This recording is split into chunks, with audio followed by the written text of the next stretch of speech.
Bismillahirrahmanirrahim. Assalamu alaikum. My name is Hassan and today we are going to save and display product dimension in order page in WooCommerce dashboard.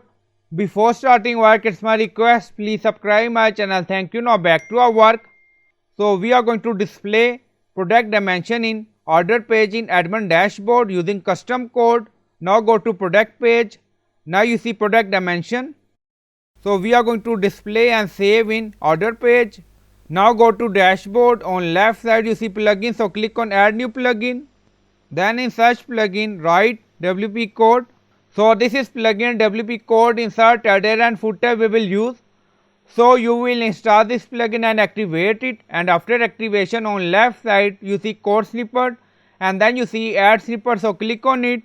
Then you see add your custom code. So again click on it. Now create custom snippet section open. Scroll down, you can add title here, then you see code preview. On right side you see code type, drop down select PHP snippet. Now we are going to paste code and you will find this code in video description or in comment section. Now you see dimension text. Scroll down, you see insert method, auto insert location, run everywhere. On top you see inactive, now active, and then click on save snippet. Now snippet created and saved. Go to checkout page, refresh the page. Now you see your order and then enable this option and then you see place order button. So click on it.